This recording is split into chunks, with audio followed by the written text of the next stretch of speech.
All right, folks, welcome back once again. This is KJ with Rigged Reality Radio, your alternative to the alternative media. Guys, gals, once again, I welcome you. It's great to have you back.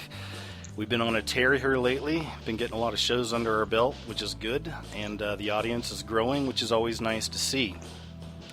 I think part of the idea of the audience growing as much as it has been lately, I've noticed, is the fact that we try to cover different subjects and different angles here, but all through the prism of that rigged reality, the idea that everything's kind of messed with. You know, there's mind control, there's all these different pyramids, bricks we talk about in this pyramid system of the Illuminati, the controllers, the elite, whatever. There's so many angles to this. So keeping that in mind, we're going to have a good show tonight, guys. It's going to go really fast. I'm just going to have to jump right in here in a second with my first guest, and then just be ready for the second hour. It's going to be great as well. Second hour, I've got a guest coming on named Richard Ringer, and he is the lead singer of a band coming out with their first album, I believe. I believe it's their first album, or first major release at the end of this month, and they're a very awake band, so they're going to be a lot of fun to have on. Second hour. First hour, though, I've got Zachary Hubbard.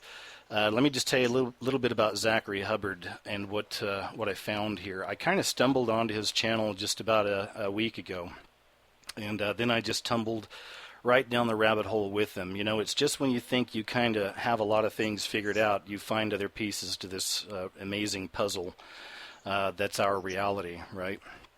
So I found his work, and I'll tell you what, and I've said this in many of my shows in the past and a lot of my videos, but you know, I do believe a lot of people at this time right now are being activated, if you will, by God. You know, that they're becoming awake on a very spiritual level, and I think it's happening to a lot of people. A lot of people don't even realize it's happening to them probably right now, because evil is obviously growing in our world and our culture. It's manifesting all over the place, and it's becoming really obvious. So people focus too much on that sometimes. Let's not forget that there's the other side of that. Good is also growing. And at the same time, these people are activating, and we're seeing people with amazing gifts being able to decipher our reality in so many different ways. So Zachary is one of these people. His specialty is numbers. I've carried on quite a bit. Let me just bring Zachary in and let him kind of explain to us here a little bit, just a little bit of his background and kind of what he does. Zachary, welcome to the show, man. Yeah, thank you. Thank you for having me. Yeah, so go ahead, man. Tell us a bit about yourself, how you would define your type of research, and how you kind of got started in this. Sure. So I would describe myself as just an ordinary citizen, but, well, maybe not ordinary in the sense that I'm very concerned about the world we live in and have been for, I guess, where my story begins in this field, which I would say is actually prior to September 11th. My senior year, I was the last high school graduating class before 9/11 in the nation. And my senior year was the Bush-Gore election. And in the build-up to that election, I was taking a class where we talked about current events all the time, which I really appreciated because I've always appreciated discussion. And in that class, we were reading the paper in the week building building up to the election. And the paper in our local paper, which is Washington State, it was saying the entire election between Gore and Bush was going to come down to Florida. And I thought, as a 17-year-old, that's how old I was at the time, I thought, if they know in a week in advance it's going to come down to one state, then what are we even doing voting? And also, at the time, it just seemed ridiculous to me that we could only vote between these two people, because we were having to watch the debates, and neither of them seemed to be that impressive to me. And honestly, up until that point in my life, I hadn't really paid attention to politics or anything. So it was kind of just an awakening moment for me. And then, well, anyway, we all know how it played out. It did come down to Florida, and then it was more interesting than normal, right? The way it went down that year. And I was just kind of in disbelief. I was thinking, wow, it really did come down to Florida. And that's what the paper said a week before. I can't believe this. I mean, this is crazy. and my teacher would just say, well, that's what polling's all about. And I just thought, I don't know. I'm not so sure about all this. This seems weird to me. So then, anyway, that year went on. Just like a month after Bush became the president, I experienced the first earthquake of my life. We had this crazy earthquake in Washington State, and it just went on for like a full minute, and none of us knew what was happening at first. I don't think any of us had felt an earthquake like that. And then later that year, we all know what happened, September 11, 2001. And on that day of my life was really my awakening, because I learned I couldn't even question what was happening because I was public enemy number one for even bringing up the point that it looked suspicious. I really And like that you were that. I really like that you were that young and that aware. Were there other kids around your age? Because I was a little older at that time. I mean, were there other kids your age that were awake and aware and questioning? I had a good group of friends, intelligent kids. So yeah, I was around kids who also thought it looked suspicious. I mean, my roommate, we from that day, we always thought it looked funny the way the buildings came down. It just looked like the demolitions we'd seen on TV. You know, growing up in the United States, access to television, they like to show demolitions on TV. We'd all seen it before, and that's exactly what that looked like. And it just seemed so bizarre that how they could just fall like that out of just like on a blink of an eye after they'd been burning for what, like an hour? I mean, we weren't dumb kids, so Yeah. and ever since that day, I've just been trying to get more and more and more information. And to fast forward ahead, I mean, I didn't have my breakthrough and start sharing the information that you found and the reason you're interviewing me until about a year ago at this time. Okay, cool. Well, what triggered that? And just so the audience knows, I guess you would call it gematria, numerology, kind of Gematria, yeah. Okay, so yeah, there you go. So let's jump into this because folks, you're going to be fascinated. Go ahead, man. Sure. So what happened before I found the gematria is I was seeing this pattern of real fiction becoming reality, starting with the Titanic. There's this book written in 1898 called Futility, Wreck of the Titan. It's about the largest ship ever built sinking on an iceberg in April, traveling between the UK and the United States. And you just go from the name Titan to Titanic. It's just so similar. Then Oh yeah. fast forward to more recently, there was a book written by the brother of the governor of Oklahoma during the time of the Timothy McVeigh bombing. The book is called The Final Jihad, and the main character in the book, this book's written before Oklahoma City bombing. The main character in the book, his name is Tom McVeigh, so similar to Tim McVeigh. Well, And in man. the Well, building, say that again? no, I'm sorry. I was just going to keep going. Go ahead. Oh, yeah. In the building, or not in the building, in the book, this Tom McVeigh blows up the Oklahoma City building. And then later in the book, planes are flown into the World Trade Center buildings in New York City. This fiction is written before these events happen. And then you look at the people who are writing them, they're connected. I mean, he's the brother of the governor of Oklahoma, where the Oklahoma City bombing happened. And then, I mean, you just start looking at the other things. You can rent both of these books at your local library. I live in a smaller town in Washington. I can even get these books in my library, so I'm confident that they're in most city libraries. The Final Jihad and Futility, Wreck of the Titan. Everybody should read these books just to see how sinister this stuff is. So anyway, I saw that was going on. And then I started realizing there's all this fiction that's been put out in like the last stretch of 5 years about EMP blasts and the power grid going down, and what we're experiencing now, viral outbreaks, plus just pair it with all the zombie stuff. So it's like, what are they psychologically preparing us for?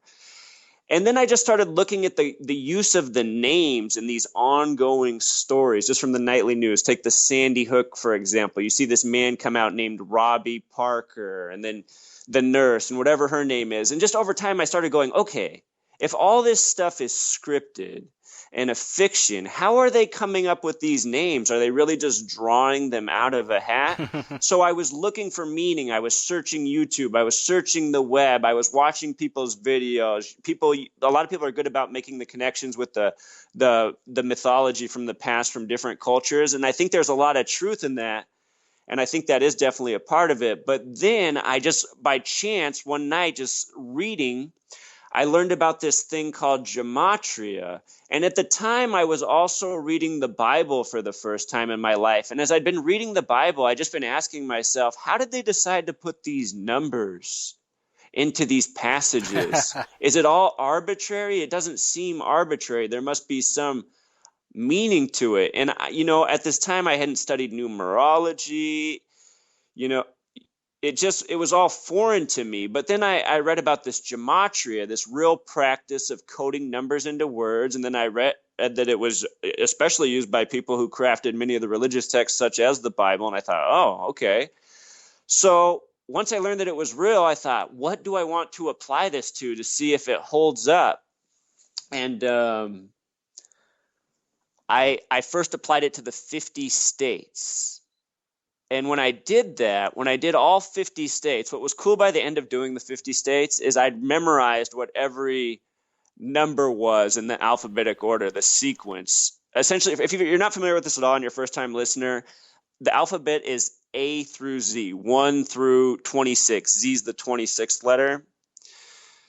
When I summed the 50 states, I found this pattern that only 3 states had names that summed to 33. The first state, Delaware, the 50th and final state, Hawaii, and the 6th state, Massachusetts. And I thought, wow, 33 states, first, last, and sixth. And in numerology, the number 33 is 3 plus 3 equals 6.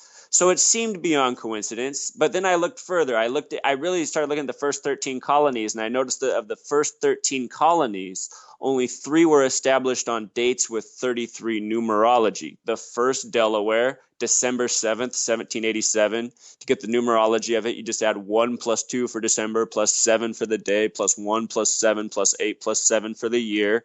It sums to 33. So that state, the 13th and final, Rhode Island, the date also sums to 33, and so does the 9th, New Hampshire. So this pattern of 333s again. And it's even deeper than that, but it's a lot to explain over a radio show, and I'd lose people. But anyway, just when I did that, I said, okay, there is definitely something here. And from there, I just started applying it to presidential names. And one of the big confirmations for me was Kennedy and Clinton, and I'll speak on that briefly. The name Kennedy sums to 33. And in history, Prohibition ended in the year 33. And as a lot of people know, the Kennedys came to power on bootlegging, which has this association with alcohol.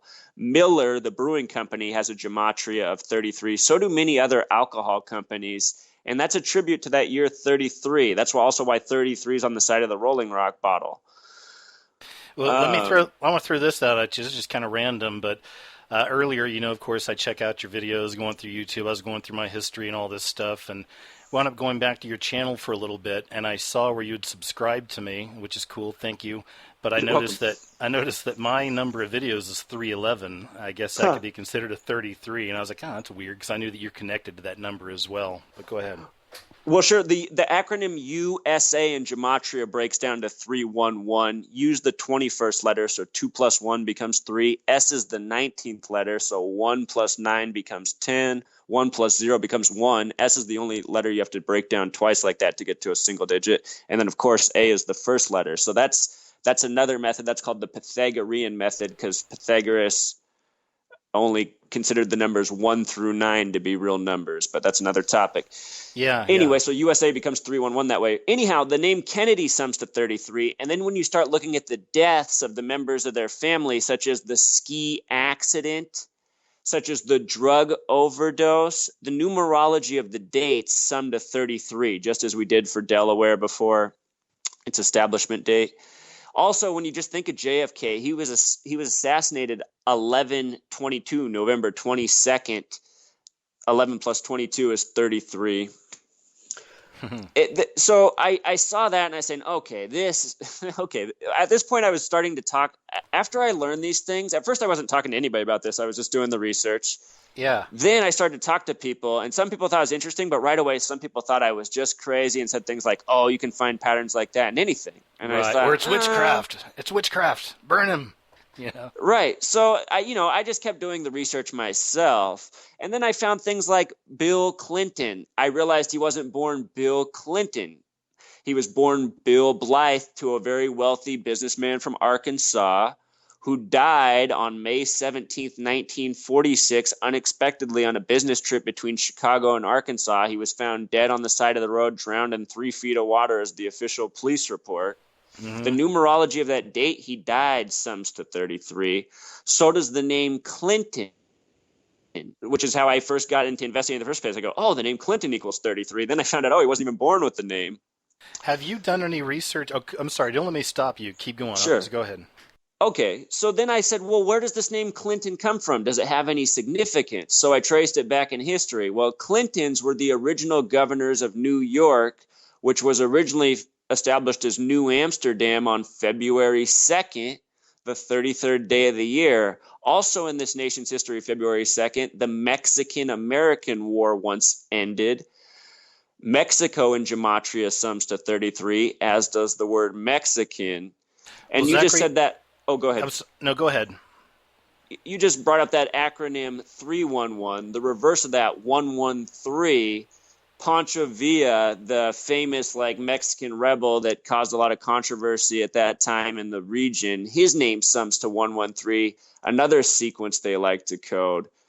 So yeah, the more I've researched, the more evidence I've found that this is real. There's only 8 countries in the world that have a 33 gematria name. In North America, the only one is Mexico. In South America, the only one is Uruguay. If you look up Uruguay, you'll find that it was established by a movement in history called the 33 Orientals. The Tupamara movement's also out of Uruguay. That sums to 33. And what that is that's the socialist movement through South America that spread all the way up through Cuba. And then something I always wondered about is how our Cuban relations even worked. It just didn't seem to make any sense to me. If we're conquering nations all over the globe, why can't we do whatever we need to with this little tiny island right off the coast? Agreed, and I just want to jump in here because there's so much. And just for the record, folks listening, Zachary and I talked before, and he even said, "Hey, KJ, you got, if you need to cut me off here and there, you can." Right? I just want to throw that out. Oh, for sure, okay? Totally. Right, and I want to keep us on point with things because there's so many places I want to dig into here with you. Let me go ahead and let's go topical. What have you found on Ebola? And then you could also cover the Georgia Guidestones cube situation. A lot of us have covered. Go ahead. Great question. And so that's the worth of my research right there, because if you go back and dig through my blog post, you'll see that I was writing about AIDS before this Ebola thing. And I was saying that it's been 33 years since AIDS this year. So are we going to get something new? And the reason I'm saying that is because AIDS, the acronym in gematria, sums to 33. If you look at the patient zero story of AIDS, his name was Michael. Michael's a name that sums to 33. Patient zero was 31 years old, and the doctor who found him in AIDS was 33 years old. The ranging degrees of Scottish Rite Freemasonry are 31 through 33, which you find that they pair a lot in these stories. And then if you look more and more at the details of the AIDS story, it's just coded with 33 through and through. Another number that's often paired with 33 is 39. HIV sums to 39. So fast forward to 33 years later from 1981. Also, it should be noted that the AIDS announcement was made to the public in October of 1981.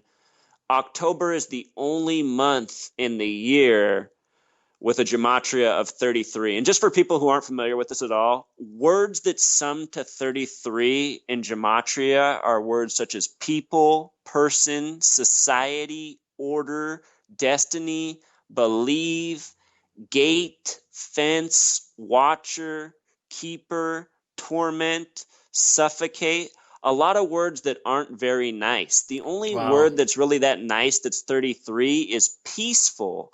But the thing about peaceful that I realize is, I'm all for I am a peaceful person, but I realize that if we're peaceful against people who don't believe in peace at all and don't respect peace, that means that we'll always be beneath their thumb. So anyhow, just to go back to what I was saying before making that 33 point is, now let's go to the Ebola story 33 years later. Patient zero was a 33-year-old male who contracted Ebola in Conakry, Guinea. The gematria of Conakry is 33. From there, he was flown to Atlanta on the 33rd parallel north. The abbreviation for Atlanta is common ATL. ATL is 1 plus 20 plus 12. It sums to 33. On your keyboard, if you look at it, that's also the same letters for alt, The word alternate in gematria sums to 33. The reason that is because there's two methods for coding, where you code with the full letter value. So for an example, Z would be worth 26. There's also the method where you code the word with the reduced value, where instead of Z being 26, it's 2 plus 6 becomes 8. Do you mind if I backtrack and tell some people something of course very quickly? No, go ahead. Because I realize I'm probably talking to a lot of people who have no idea about this. So I'm sorry, I should have said this from the beginning. This gematria thing traces back to Pythagoras, but as a lot of my viewers and readers have pointed out, the Greeks stole everything from the Egyptians, so really it goes further back. But anyway, there's two very important rules in that system. They are that the God number is 26 and that a name should sum to 33. In English, the alphabet is 26 letters in length. The word God is spelled G-O-D. That's 7 plus 15 plus 4. It sums to 26. The word name is spelled N-A-M-E. That's 14 plus 1 plus 13 plus 5. Name sums to 33. As I just said, the other way to sum is to reduce the letter. So instead of N being worth 14, it would be 1 plus 4 equals 5. A would still be 1. M is 13, but instead of adding 13, you add 1 plus 3 equals 4. Anyway, if you make the phrase code name, it sums to 33. So many words that are we use common in everyday language are 33, such as rock star. The name rock star equals 33. So many musicians you listen to have 33 names, band names and solo artists. Interesting. Well, what do you think the big picture is? I mean, why? Now, because I see this as, let me ask you, are you familiar with Casey from Enter the Stars? I am not. Okay, well, here's a future show if you're down. If by the end of the show you don't hate me and you'll come back, okay. I'd love to have you on with Casey from Enter the Stars, and I hope you'll go check out his channel later. We'll stay in touch, and I'll definitely try to connect you two, because you guys are also peas in a pod, uncovering these threads. Casey's finding a lot of these 88s and 888s. Do you know anything about that, or maybe he's just on the same highway? Yes. Go ahead. Perfect. So, first of all, the word poison equals 88. So does the word program. The name George Washington sums to 88. So does the name Uncle Sam. Recently, Angelina Jolie came out with the movie Maleficent. That word sums to 88. So does the state name California. So does Maryland, where the Ebola patient's being flown to right now. So 88 is a very significant number, and it looks like it's a vile number. Exodus, the second book in the Bible, also sums to 88. So it's very significant. Genesis, the first book in the Bible, sums to 33. Exodus is 88. So yeah, these are very important numbers. Is your approach anything like mine to this, that we're kind of living at a time where people are kind of being activated, so to speak, and this language is becoming more real, and a lot of us are deciphering it in different ways? I mean, are you with me on that? Is this part of a thing, or what's your approach? Oh, 100%. And I think I know why we're awakening, honestly. I think it has to do with what happened on this planet. See, I mean, that's the thing. They keep us in the dark, so we don't even realize what's happening in the physical world we live in. We were all given all this hoopla and scare about December 21st, 2012, when the date had already passed 2 years earlier on December 21st, 2010. On that day, there was a real magnetic polar shift in the Earth, because it's the Mayan calendar, it's the Baktun, it's the way we are floating through space. And yeah, I've heard that. I think you can even go back, and watch a news clip of that guy Brian Williams even announcing on the nightly news that there was a pole shift. Well, and that's the same day that we established all the new Iraqi government they established on that day. So you can tell that the elite are doing things by this, and they know what's up. And then they're just laughing at us because they've given us so little real knowledge. Well, on that note, what about the guide stones? I've covered those in a lot of ways myself, and of course I have my own pieces. I'm doing a new video. It'll be up probably this week on my main channel, but it's going to have a little more of the ISIS stuff and a little Ebola stuff in there as well. Go ahead and run with that on the guide stones. What are some of the things you found there? Yeah, 100%. So honestly, a big part of what urged me to do this work is the existence of the Georgia Guidestones. I was thinking last year was the 33rd anniversary of the Georgia Guidestones. We're currently living in the 34th anniversary of the Georgia Guidestones. And I've been writing about why that's significant all year, because 34 is the ninth Fibonacci number.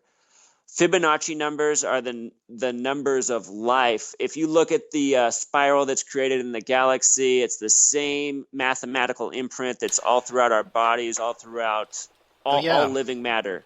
I actually did a video on that on my KJ channel, and it has Pythagoras and some of the Fibonacci stuff in there as well, but mainly how it's related to media. But go ahead. Sure. So the ninth Fibonacci number is 34. The Georgia Guidestones are located on the 34th parallel, and currently we're in the 34th anniversary of their existence because they were placed where they were March 22nd, 1980.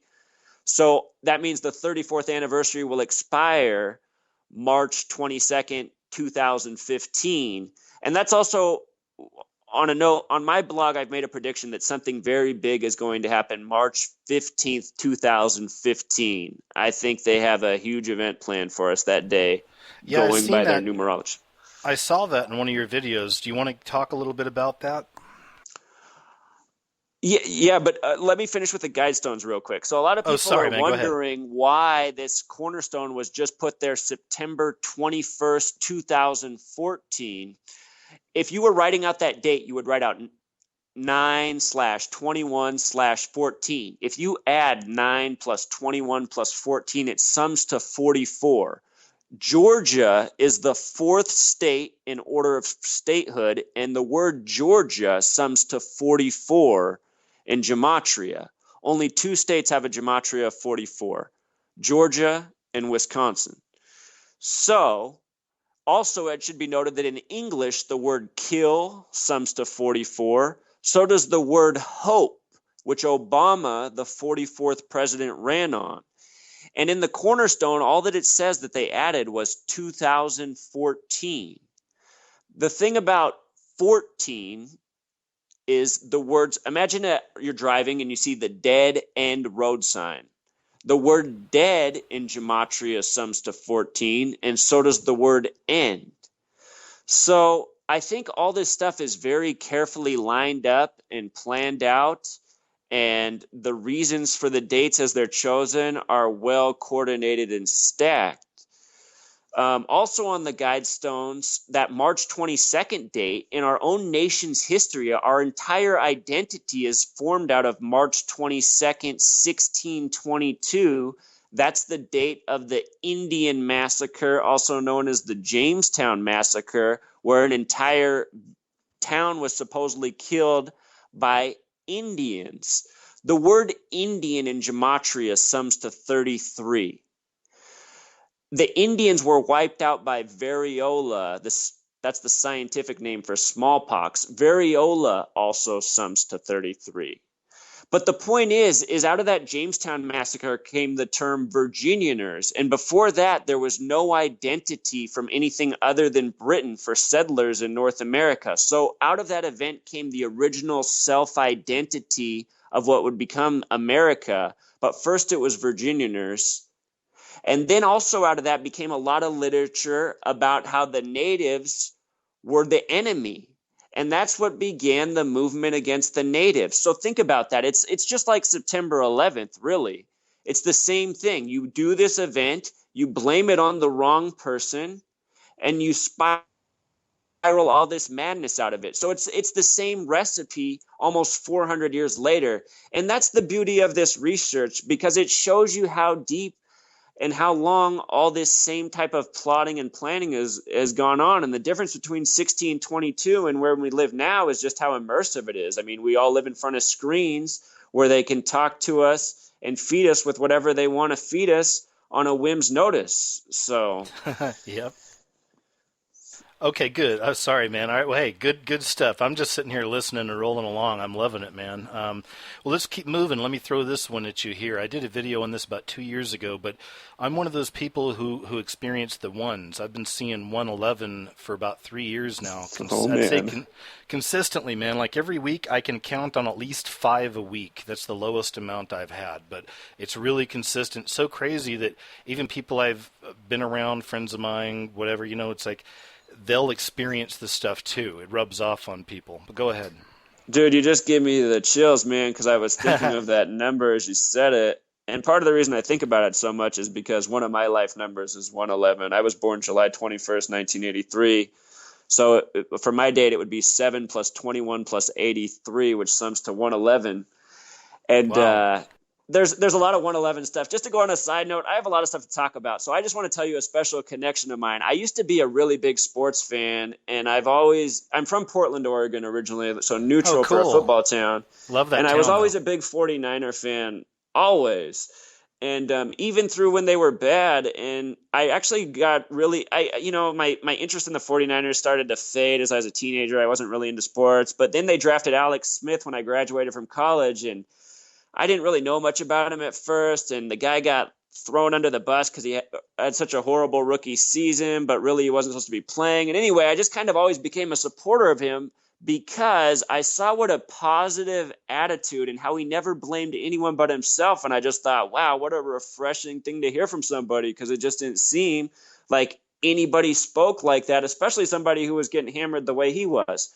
Well, anyway, looking back at everything that I've learned, I've come to believe that sports are just way more scripted than any of us would believe. And I might really, a lot of your listeners right now might think I'm crazy for this. But anyway, check this out. Alex Smith was drafted number one overall in 2005 by the San Francisco 49ers. The name Alex equals 42. The name Smith equals 69. So the name Alex Smith equals 111. What he's notorious for is his rookie season, where he threw one touchdown and 11 interceptions. So this 111. And in hindsight, I am not sure that's a coincidence, because I just watched carefully the Chiefs versus 49ers game. Alex Smith now plays for the Chiefs. And at the end of that game, the numerology for that date is, I just want to go back and talk more about the football. But anyway, the numerology for that date of that game was 29. So I said, watch for the number 29. Well, at the end of the game, Alex Smith threw a pass right to Culliver on the 49ers, who wears the number 29, and it would have been an easy interception return for a touchdown, but Culliver dropped it. So on the next play, Smith just threw like a floater just way back into the secondary. Like he didn't even care for an interception. And I was thinking, you know what might really get called down into his headset sometimes, and a lot of other NFL QBs, is when they need to throw an interception. Another game I watched earlier this season with the 49ers, not Alex Smith, was Colin Kaepernick, and I just sensed there was going to be a play on this 3rd and 3 because it was kind of a big moment in the game. I thought, 3rd and 3. I wonder if they really script this stuff, if on a 3rd and 3 they really rig something up. Well, I kid you not, on this play, he just kind of, there wasn't even a 49er receiver around. He just threw it right to the Eagle, and he did run it back for a pick six. And then on the kickoff, the 49er fumbled the ball over to the Eagles, and it was just a total swing in the game, and it looked so ridiculous. And it reminded me of the 2011 NFC Championship 49ers Giants, where a single player on the 49ers, Kyle Williams, fumbled the ball 4 times and essentially lost the game for the whole team. And now I just look at all this and I go, you know what? I really think all this truly is scripted. I think we're watching athletic actors, and this is why they get paid the same type of dollars actors do. No, man, that's not that unusual. I think a lot of people would sign off on that. Yeah. To a degree, I'm sure it's manipulated. I'm sure there's no doubt. I mean, it's all bread and circus stuff anyway. I was never a huge. I am a big UFC fan. Like, I'll still watch some UFC fights here and there, but I was never too much into watching the sports. Although my family's really big into it, my friends have always been into it. And I get it. But yeah, I think that's probably part of your awakening right there too, is seeing through that stuff and all that. Do you think, though, actually, even speaking of sports and these numbers and energies and connections.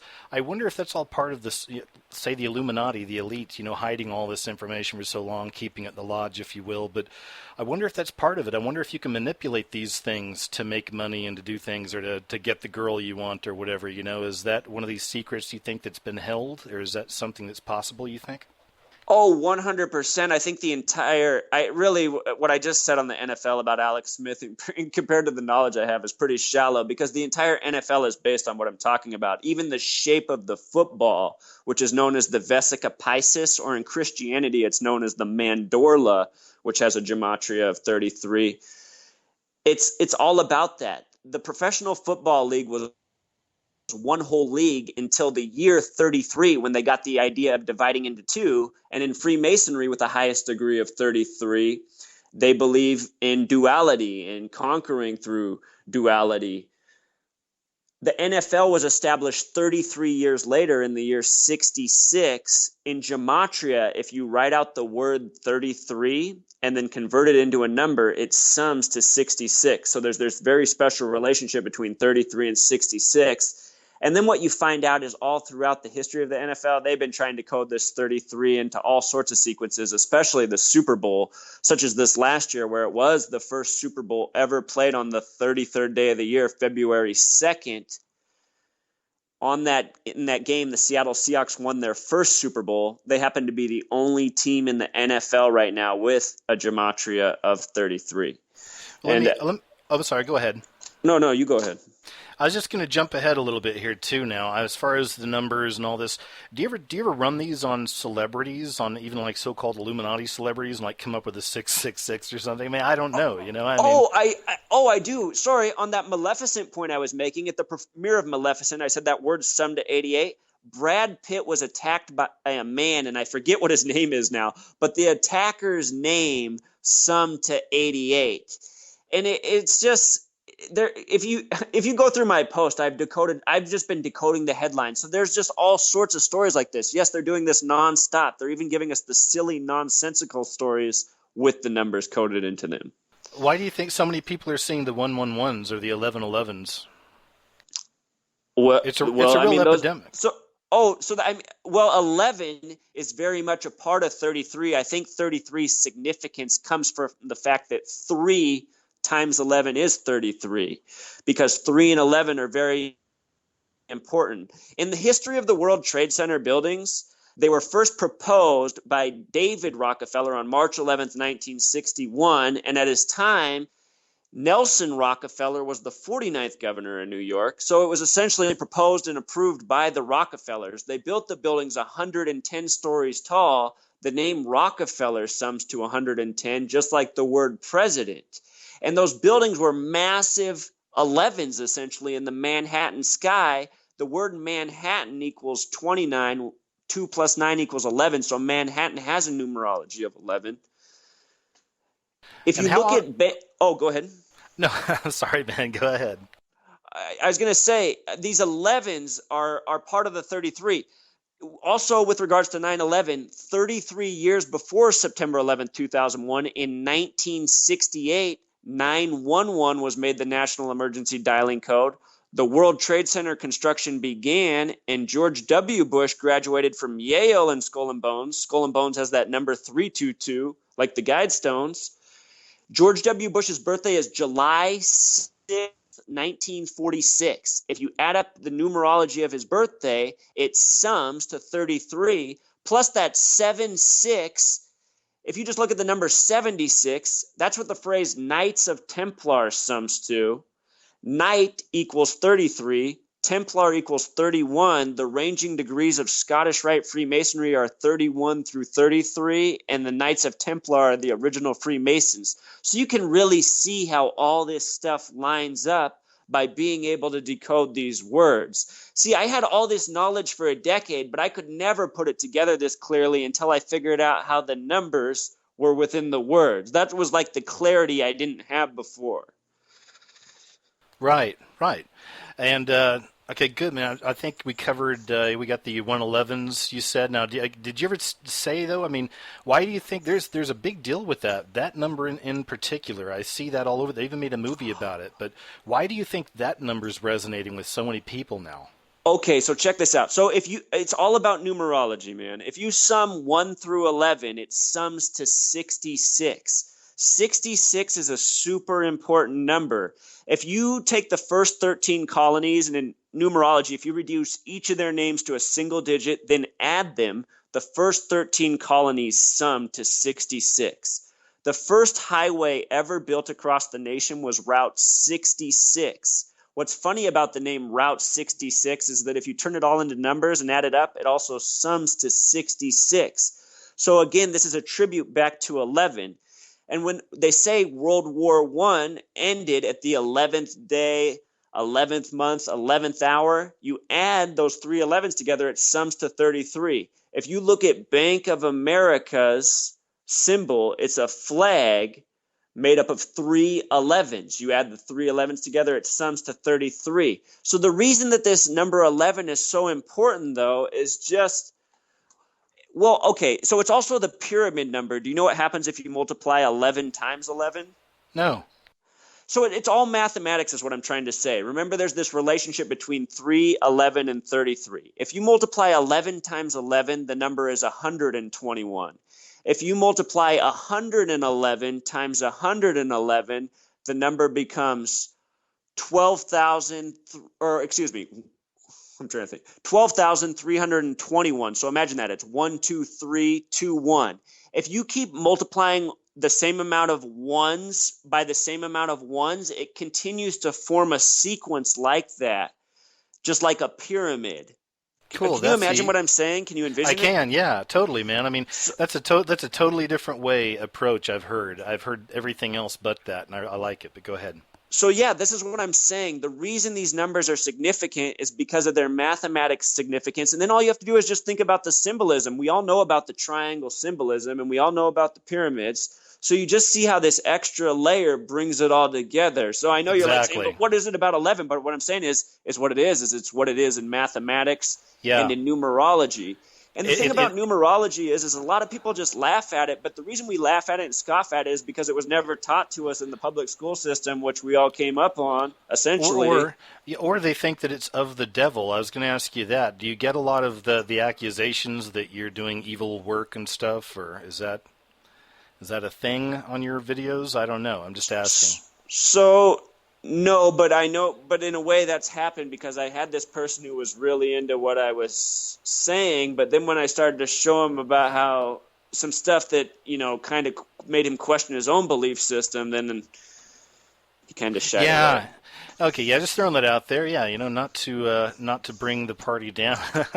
It's definitely a subject we have to throw out there. I was accused of being a Satanist on somebody's message a few days ago myself. It's just unbelievable. But what can you do? You just have to roll with all this stuff and realize that it's going to come with it. If you're if you're really uncovering things and trying to show people things, there's going to be people that don't dig it. So, but on that note, what about the Bible code, man? I read that years ago. I figured that'd be right up your alley. What do you know about the Bible code?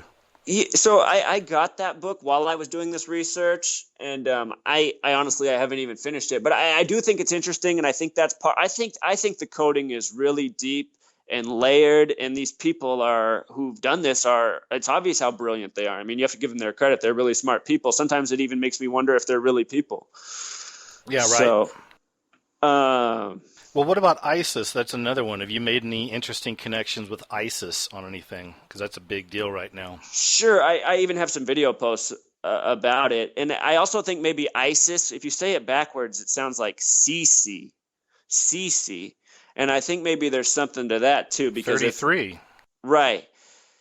They just came out with the name for it yesterday. It's Operation Inherent Resolve. The word resolve has the gematria of 33. Wow. It's just it was the beetle doing the beheadings. The beetle sums to 33 in gematria. It's just been through and through. That's what else is unbelievable to me in the time I've been doing this research is just it seems how arrogant they are. I'm like, wow, I can't believe they've been doing this really all this time. I guess they really thought nobody was going to figure it out. Well, you know what's cool about your specific brand of research is that that's something you can just continually make videos about. There's so many areas you can go into. I was even thinking it'd be interesting to go to like the 27 Club. You've heard of that, right? Like all the people have died at 27, the rock stars. I have a really long written post on it. I could talk all about it if you want me to. Oh, cool, man. See, that would be one I'd be totally, trying to do. Go ahead. Let me see, we got about 15 minutes. Yeah, we're doing good, so go ahead. So yeah, this 27 Club, it's way bigger than I realized at first. You know, a lot of us know the big names for the rock stars who died at 27. Remember, the word rock star equals 33. What I really think is going on, I'll just throw out my personal belief. Anyone's free to question this, disagree, whatever. I think what's really going on is I think the world elite, who have essentially built this world around us, from the rock stars and the music, the way we're used to getting it, to the television, to the sports, I think they really are Satanists in the sense of believing in self-worship and, do whatever their phrase is, essentially it might as well be the Nike phrase, just do it. Yeah, it's a very atheistic, even kind of weird connection they have. Even the main page for the Church of Satan or whatever, and I did the video on this way back, but even that one, they talk it up as if they're just atheists, or hedonists or whatever. But sure. Maybe that's part of the scam too, who knows? But there's definitely an obvious satanic force, I think, in charge of it all, Sure. So if you look up the Satanist Society in Washington, their phone number is the Olympia area code 33-SATAN. But I really think the world elite are Satanists, and they've essentially tried to trick the world into I shouldn't say tried to. I think they've successfully tricked a lot of the world into this religion of Satanism, because the word selfish equals 33. And selfishness rules the day. They made us all, throughout the last decade, as I've spoken out about things, I've gotten a lot of people to think in my life, but almost all these people who I've made think have ultimately said the same thing back to me. Zach, all you can really do, though, is just worry about yourself and your family. And I think that's just a flaw in our thinking. I think that's how we're suppressed. Oh, man, that goes back to kind of the other thing I was saying. I mean, same time, I always get these messages. Some lady a few days ago literally said, uncovering all these things that you do means nothing and helps nobody. And she asked me to be a part of her Christian prepper group or something. And it's just like, unbelievable, I mean, right. We're the different teachers for different people. We're not robots yet, so everyone needs a different way to approach this heavy subject of basically revealing God and the devil, revealing that all this stuff's real, but we have to get there in different ways. Right, for sure. And you just said the word teacher. The word teacher equals 33 in gematria. In numerology, 33 is the master teacher number. So interesting. Was there any subject that you wanted to cover with the audience, and just kind of, because this is going to be kind of your first introduction or their first introduction to you, in a lot of ways, some people, and I think your stuff's great. Like I said, I'm seriously going to have you back on with Casey. The people out there who are familiar with Into the Stars were probably already thinking the same thing. It's going to be great. But go ahead, man. We still got some time. Got about 10 minutes or so. Go ahead. Well, here, let me tell you what I'm really working on right now. Cool. In my private life, I'm trying to save up money because I really do care about this, and what I'm putting out there is really it's become honestly, this research and stuff, I guess for all of us it's probably true. All of us who are invested in this, it affects our real lives. And anyway, I want to take this to the next step. So what I'm hoping to do is start essentially my own media network doing what I do, but I want to be able to make it like a sustainable thing where it's not just me. I want people to be able to have a salary and do this legitimately, because I think there is a real benefit in getting this information out on a lot of levels. But I also want to do more than that with it. I also just, I guess. Hey, I like the business side of it. I'm a bit of a capitalist myself in that respect, and I think that we're definitely entering a time, as far as economy goes and money and everything else, that it's genius if you can somehow learn to make your money off the internet, and just make not to become a billionaire, but if you do hard work and real work, go ahead. No, man. For me, it's not about the profit, because I honestly, and I realize they hoax us a lot, and I think what they've done to us is they've done the story of the boy who cried wolf. We've been lied to and scared so many times that we're thinking, okay, yeah, everything's just going to go on just fine. But I am not certain that is true. I think that there really might be a cliff that we are approaching. So I have this sense of urgency, and I want to do something urgently. And I see there's all this opportunity. I was in Detroit not that long ago, and I saw all the properties that you can literally buy for $20,000. And I was just imagining what could happen if somebody came in there with, say, between $500,000 and $1 million, bought these properties and started something where people could come who are like-minded. Because I realize there's so many people in this world right now who feel like us, but also feel really lonely and isolated because there's no one around them in their immediate circle to talk to. So all they can go to is the chat rooms and the forums and YouTube. Anyway, I'm imagining if there's a real place where people could come to and have community there and help do real work, like just have research that they can participate in. I could put people to work because I have all these ideas for things that I want to do. But the thing is I work 2 jobs right now, plus I do all this stuff. So it's too much for me, Well, that's just another example of how we're all connected. We've discussed that with other guests on this show in the past, the exact same thing, that as the things change, as this New World Order really matures and everything, we're going to have to start looking at things like that, smaller communities, working with each other, things like this, getting off of the grid, getting away from the poison and all that. You know what? I think freedom is really through food. I think if we could convince everybody to grow food and do whatever they can in whatever capacity they can, because that's all you need to survive is food, water, and shelter.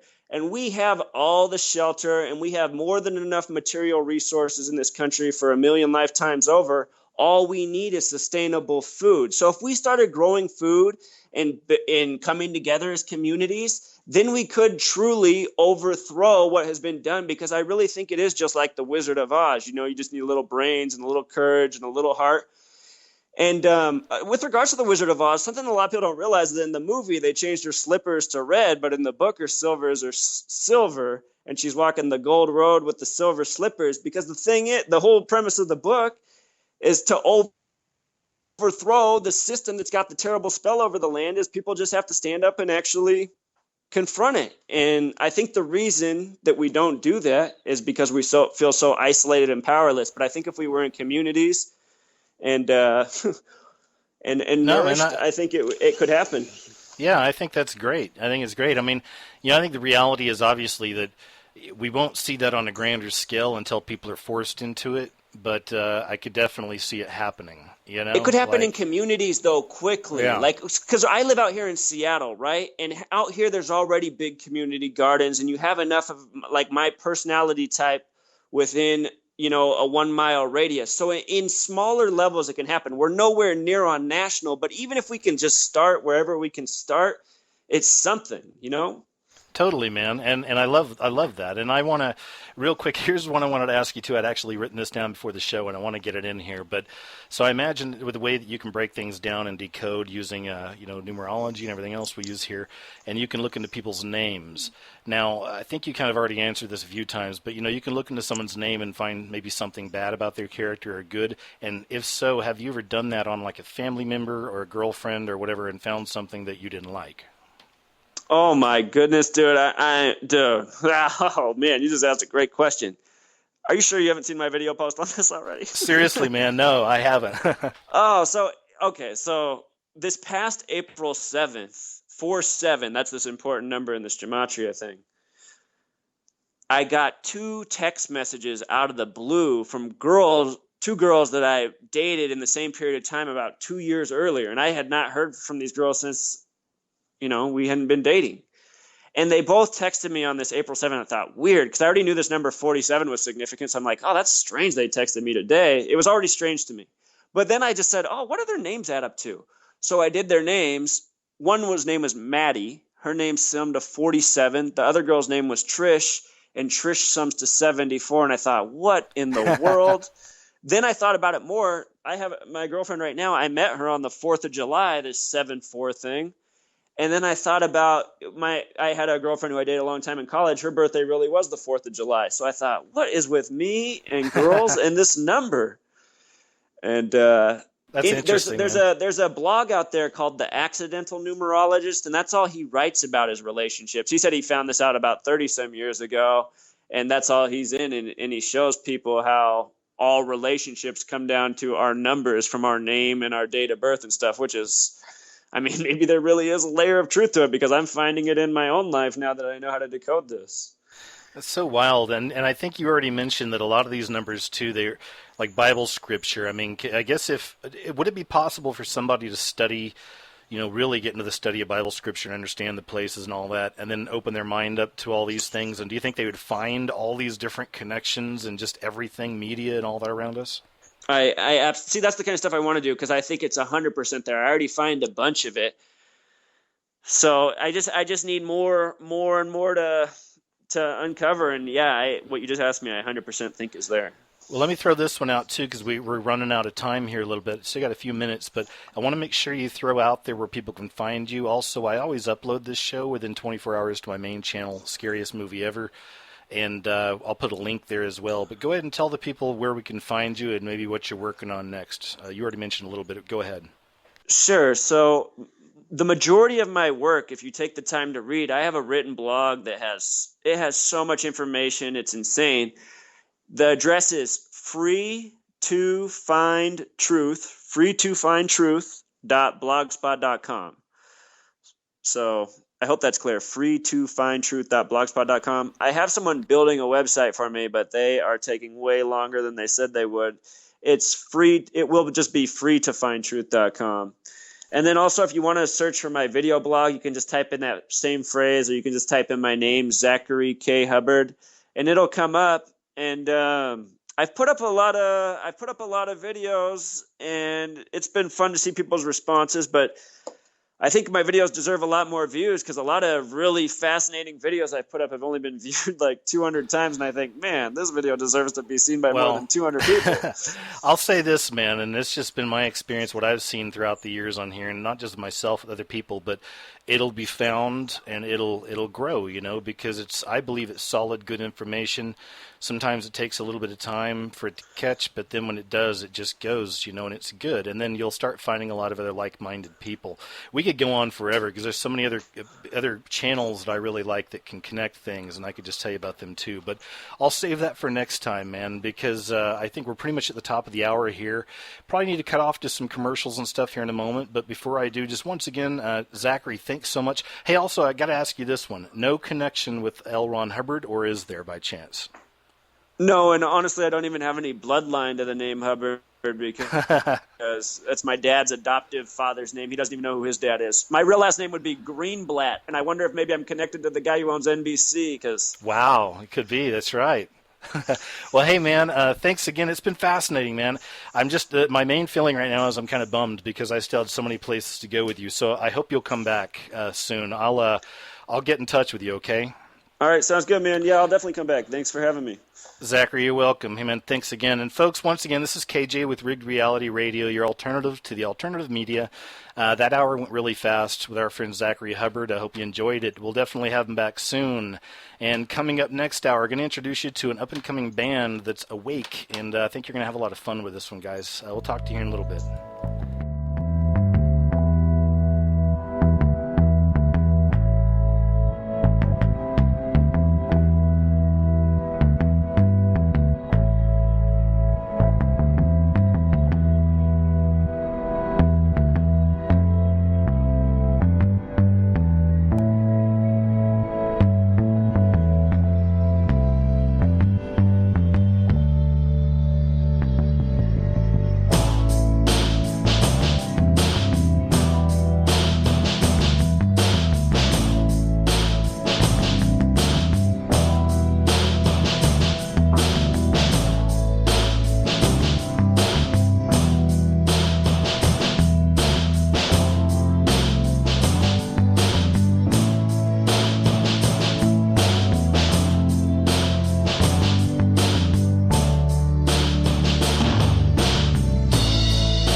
All right, folks, welcome back. This is KJ with Rigged Reality Radio, and this is our second hour. Once again, we are your alternative to the alternative media.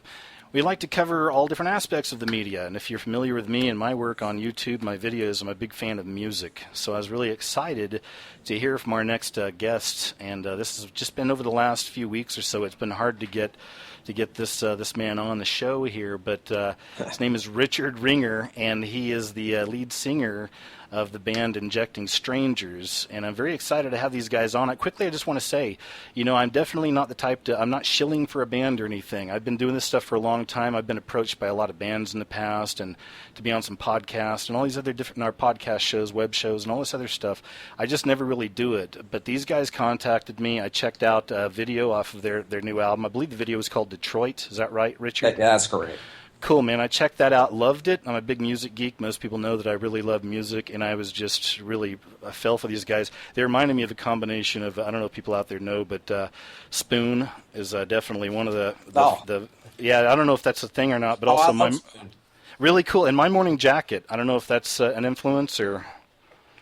I never really got too much into them. Then maybe, I think maybe Chase might have liked them for a minute back in the day. He's the one I've known the least, so I think he might have been into them. Well, Richard, welcome to the show, of course, man. Anyway, it's really nice to have you on. I just want to say to the guys and gals out there, like I said, I checked out their video. These guys are awake. They're aware. They're kind of using the symbolism in their videos and things like this, but it's an interesting way they're doing it. This is why I wanted to cover that, because... there's different kinds of levels of awakening, right? Everyone's waking up in different ways. Everyone needs a different way to awaken. So sometimes it's good to use the arts and the media, music and visual effects to kind of bring people in. Some people need that. Not everybody goes to the church every Sunday and puts on a suit and does that. So, you know what I mean? And right? So go ahead, man. This is what I love about you guys. I want to ask you, how did you guys get started into music, first of all? Maybe talk about some of your influence. I feel a lot of soul there, man. There's like a lot of depth. I guess, are you guys from the South at all? Where are you guys from exactly? Actually, I'm from Greenville, Ohio, which is a very small town in the Midwest. And Dylan is from Cincinnati, and Peter he's the native of the native band. How long have you guys been together? Sorry, go ahead, man. Oh, we've been together. We started writing 2 years ago, but we didn't play out till a year later. So I had been doing some solo stuff before that, and they had been in a different band. But we officially got together 2 years ago. Cool, and you guys are mixing right now. Now, is this your first album together, or it's dropping at the end of the month? Go ahead. It's our first full-length album, yes. Okay, and cool, man. Cool. How's it going? It's been pretty stressful, to say the least. We've been in long hours in that mixing studio, but I appreciate you making the time. No, it's totally fine. Anything, but it's been stressful. But we finished one of the songs 2 years ago. We had started it, and we finished it 2 years later to the day. So seeing something that we've been working on for this long finally get done it's a really good feeling. So when's the official drop date? Is it the 28th?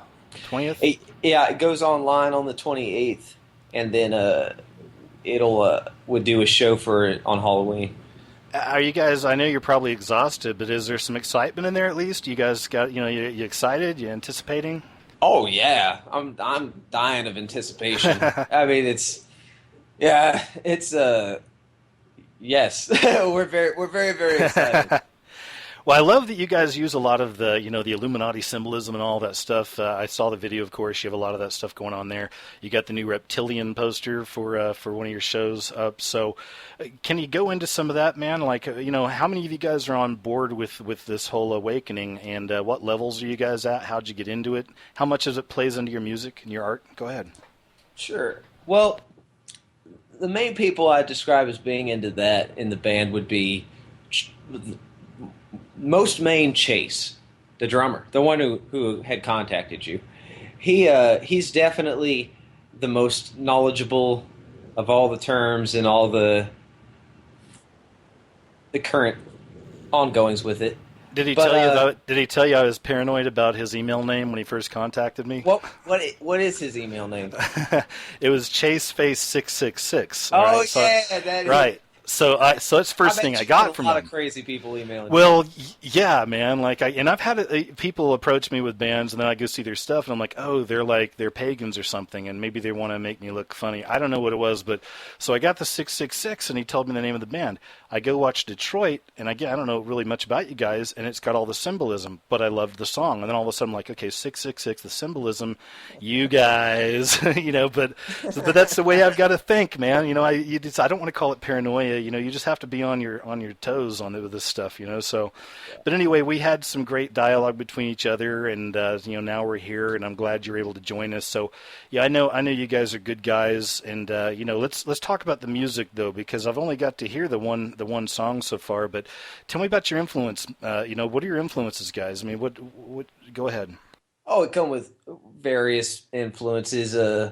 Peter was more of a blues guy growing up, and Dylan, I think all he listened to was Weird Al Yankovic through his teen years.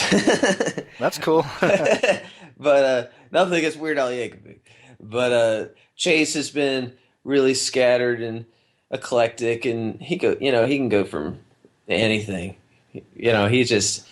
He's got everything in his car.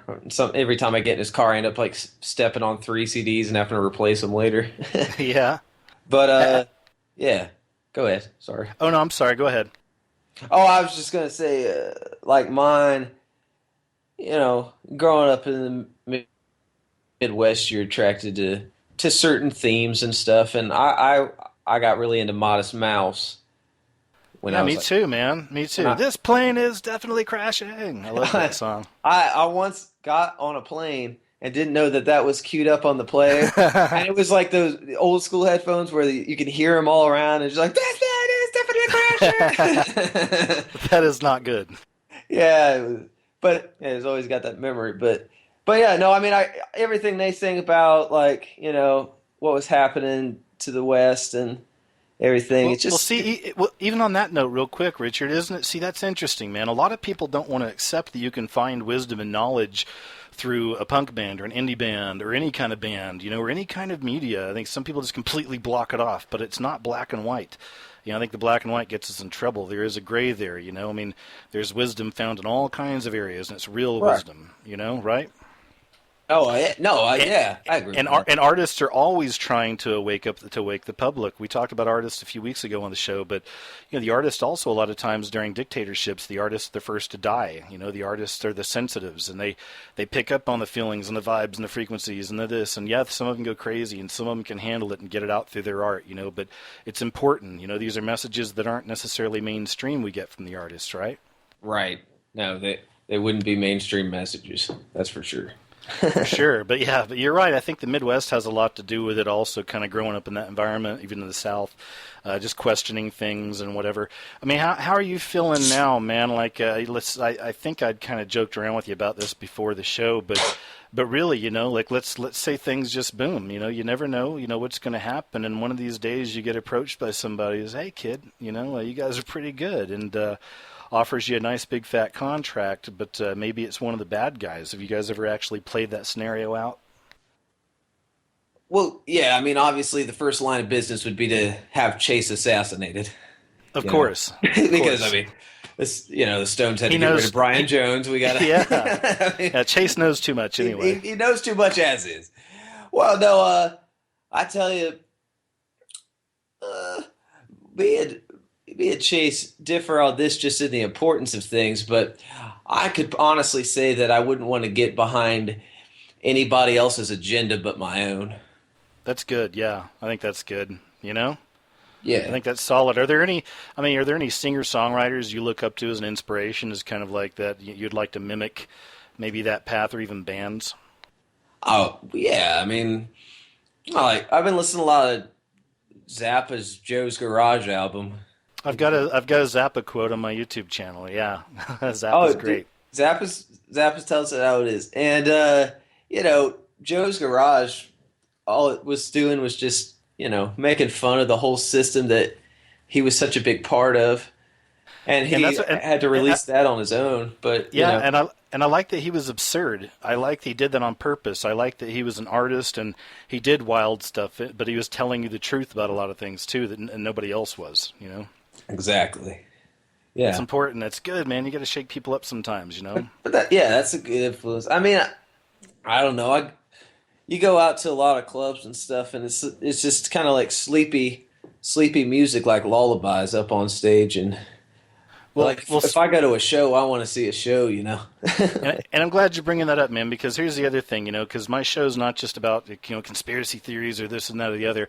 I really am interested in music and the whole. In fact, I don't know if you're familiar, even on YouTube, I'm a big fan of the Needle Drop. If you ever go to that channel, A needle drop. I know I've seen something on it. you should check it out. It's a guy. He's like the internet's busiest music nerd, but he'll review music, and he's really good. So maybe you guys could send a video his way or something like that. But he's interesting to check out. But I'm interested in what you guys are doing. I mean, I guess if you've toured some, I imagine all you guys are probably at different levels of that. But can you take us through some of that? I mean, what's it really like? Is it the good times, the bad times? I mean, you want to talk about some of this?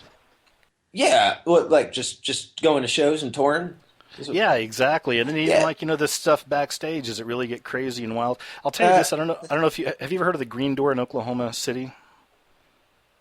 No. Okay, it's a punk club, but years ago a friend of mine had owned that, and then I believe he'd sold it to somebody else. It's still up and running, but I just figured I'd throw it out there. There's a time where, all kinds of great bands came through there. White Stripes, whenever they first started, they actually played there, so it's pretty crazy. But anyway, so when I would go back to Oklahoma and visit, and I was always going back and forth from military or living in other states, whatever I was doing, sometimes I'd go there and just kind of hang out the whole time I was in town for like a week and stuff. We'd get to see the bands, and we'd get to go backstage and help them out.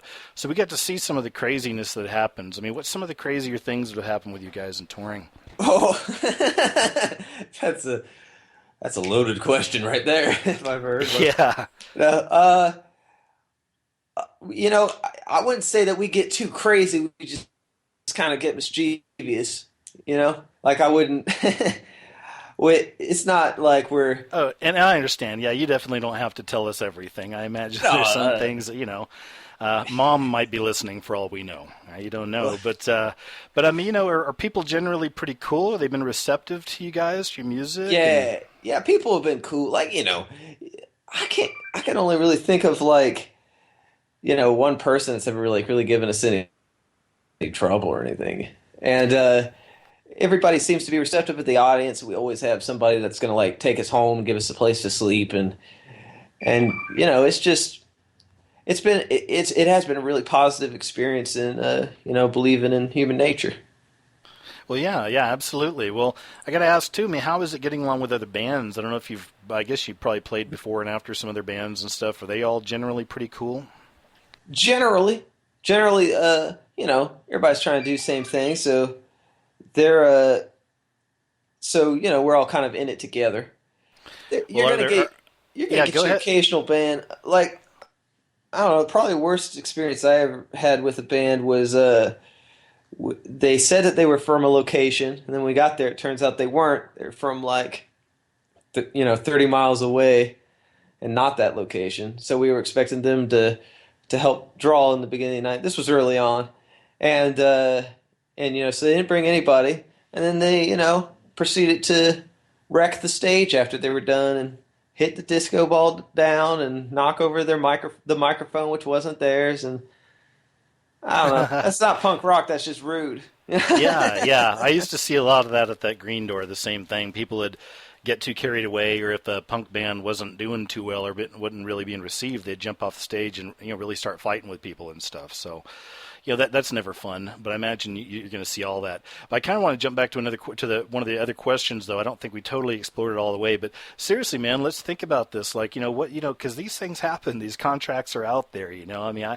I don't know everything about it, but I've put a lot of videos up on it. There's a lot of things we can see that really happen, and then there's some stuff you have to speculate on. But there's no doubt there's an aspect of that to the industry, in music. So, I wonder, how far would you go? I guess is what they'll do. How far would you go? There's a video way back I'd done on, you heard of Man Cow? He's a radio personality. I think he's up there near you.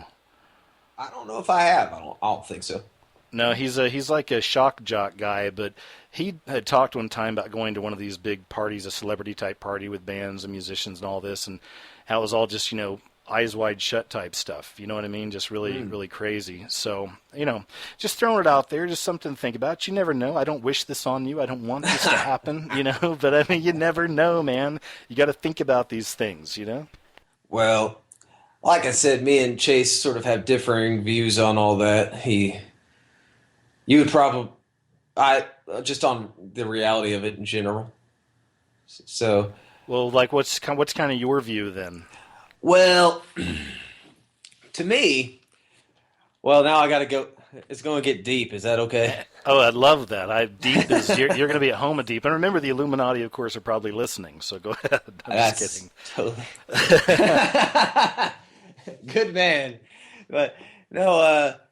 Well, all right. I'll go deep on you, just because I feel like we got a little time.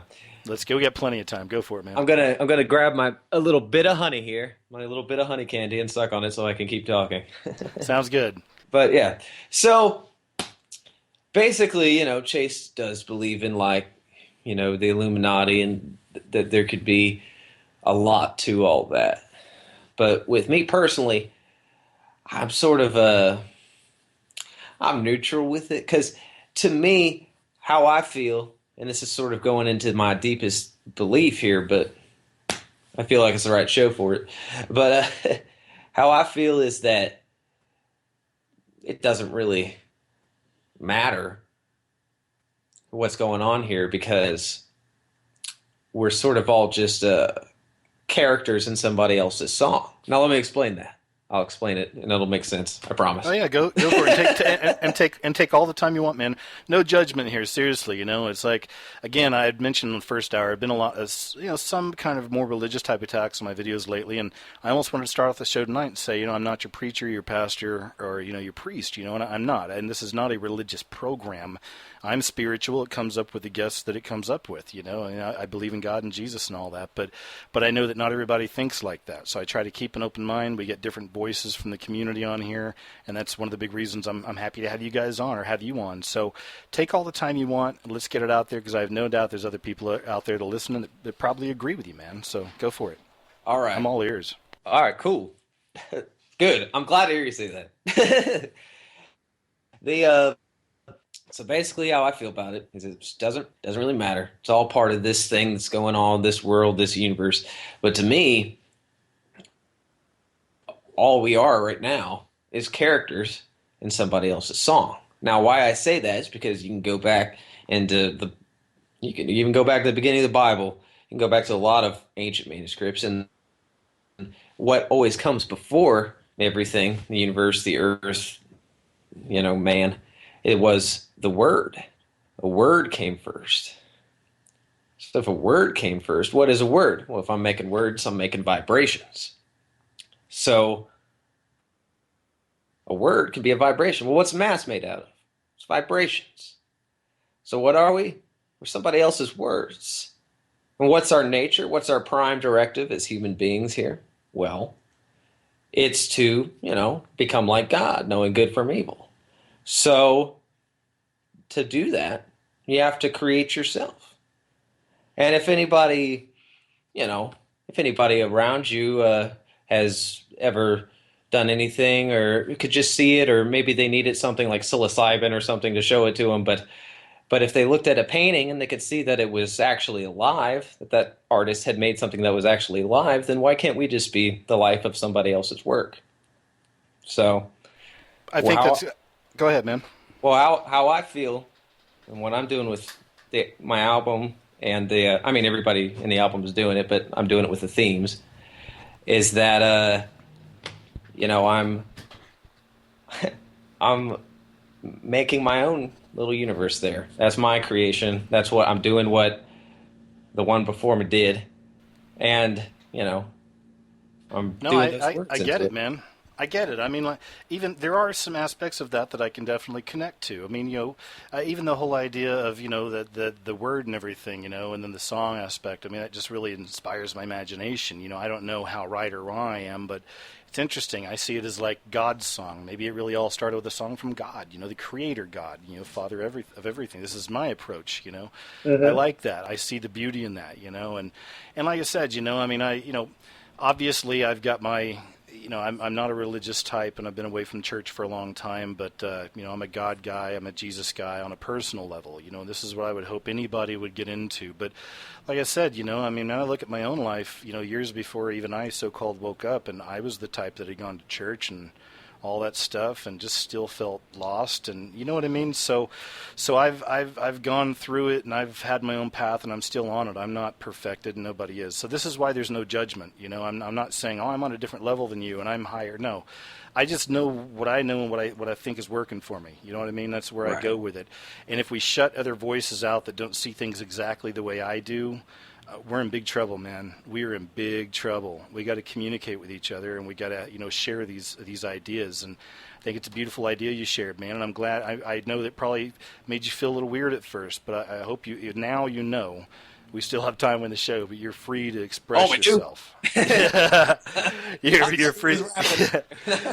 Yeah, man. You're totally free to express yourself, because I do connect, and the whole thing of the artist itself just really resonates with me. It means a lot to me, and it's one thing we all share in common is I do think we're very sensitive souls, and we're empaths, and we pick up on vibrations. And I imagine you or maybe some of the guys are really sensitive to even people. I imagine you got to be careful who you're around. I don't know if you feel that at all, or.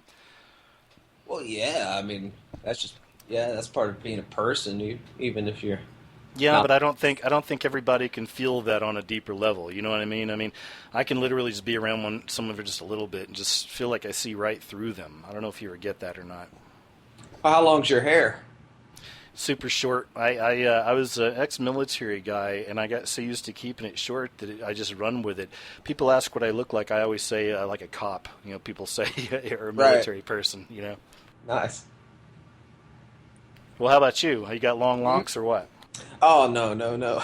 I've been keeping it short. I kind of want to grow it out now, though, because I'm, to a place where, I've always sort of kept it short because I was, trying to make my girlfriend happy, and now I don't have a girlfriend, so I was like, I want to see what I look like with long hair. Well, yeah. Well, actually, are you guys going to be touring here real soon? Are you touring now? What's going on with that? Yeah, we are planning on touring. Come February, we're gonna try to do start doing the months on the road thing. And whereabouts you guys wanting to hit? We just well, I mean, my main goal would be a European tour, but that's not going to happen in February. But we're just going to go cross country down south, over west, cross back. Is there an area that you guys have toured in, or any of y'all have played in, that was just absolutely horrible? And if so, would you like to tell us? Yeah, I mean, yeah, you'll get the occasional horrible show, but Dylan would be all mad at me for burning bridges, so I can't say any names. I tried. I did what I could. Well, okay, let's move on then, man. So, okay, I see kind of the spiritual aspect of things and all this. Then, I mean, what do you think then of this? So you don't really think there's so much an Illuminati or anything like that. What's your take on Go ahead. Oh, I was going to say, I mean, I think it could, it could be a thing, and it could be a powerful thing, but it's kind of like part of the politics of this world. And I'm sort of, I mean, I guess being self-centered and saying it, but if I seriously think that my main goal should be to create other little universes, like an album, where stories and songs are happening in it, and that's how I feel most fulfilled, then I don't get too worked up about the politics around me. Have you ever had any paranormal or supernatural experiences, seen any UFOs, anything like that? Yes. Okay, thanks, bye. Do you want to tell us about it? What? Man, I didn't think I was going to go into my abduction story tonight. No, I was... Well, see, No, let me just throw this out there. This is another thing. I've got a show next week. I think it's next week. No, it's two. I was being facetious. Oh, good. Okay, well, I was gonna say, all right, man, we got time. But no, in the next few weeks, I'm doing a show, and I mentioned this in my last week. But just for the audience out there, anybody listening, if anybody out there has paranormal, supernatural, creepy experiences, UFOs, monsters, coast to coast type stuff, like old school Art Bell stuff, I'd love to hear those stories. You can hit me up on my YouTube channel in the discussion area and leave it underneath this video when I upload it. Okay, enough about me, man. So go ahead. Have you not really had anything, or have you had something? Oh, I mean, like, anytime I get that question, I think when I was a kid, one time I was on the beach and in Florida, and there was like an alligator in the ocean, and it kept getting, washed up. And so people were like, "Oh my God, there's an alligator in the ocean." They're all running up looking at the alligator.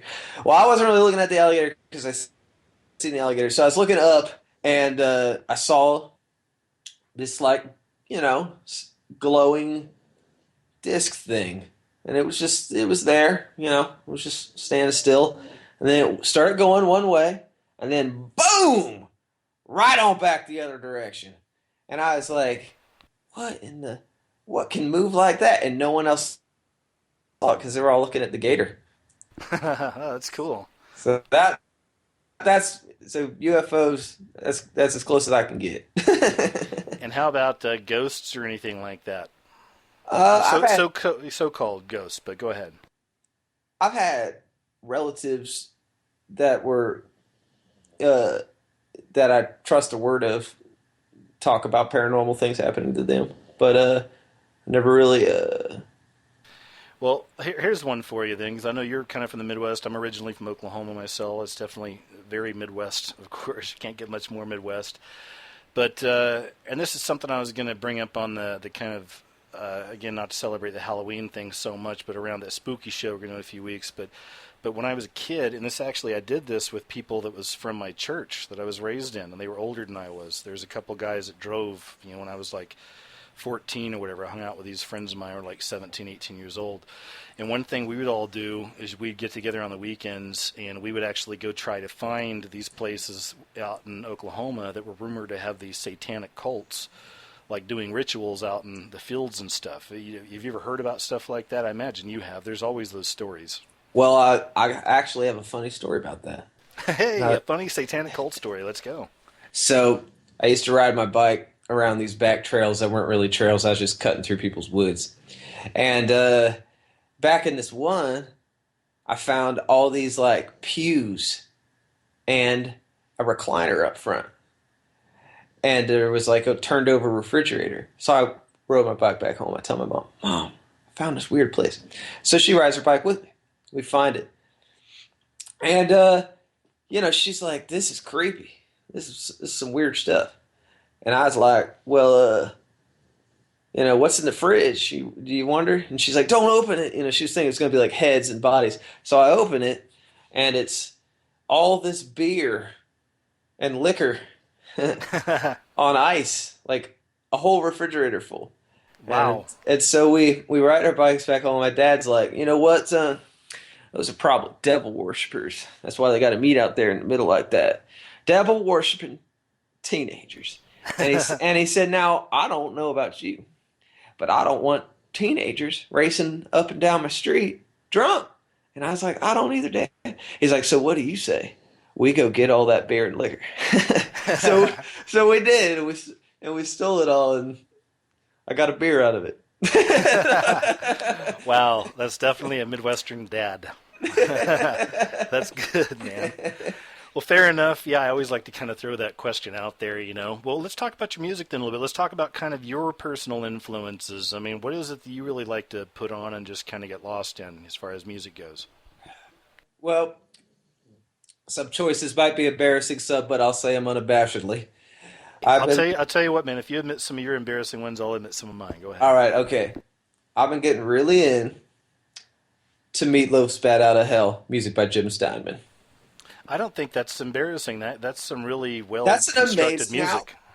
There's amazing construction. Meatloaf didn't write the words, but my God, does he feel it in his heart?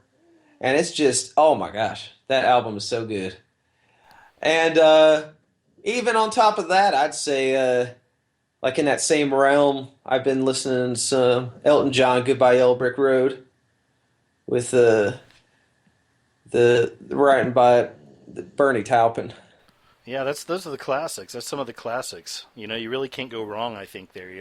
I But see, always come back to those the aren't classics. embarrassing, man. Those aren't bad at all. I mean, one song that here's one. I was going to give you a really embarrassing one. All right, if you want to get embarrassing, All but right, let's go embarrassing. a lot of times when I'm listening or when I'm making my videos, I just will listen to some different songs in a loop. I can't help it, and just I get attracted to different songs while I'm making different videos. But there's one, and it's a song that I kind of hate. But when I start playing it, I can't get it off the loop. It probably has something to do with the mind control behind it, I imagine. But Oh boy. it's "Oops, I Did It Again" from Britney Spears. I don't know why I can Still, say that. you're still Yeah, stuck on that one. I never was in That's the a beginning. Yeah, it's like I found out about it like less than a year ago. I just stumbled on it.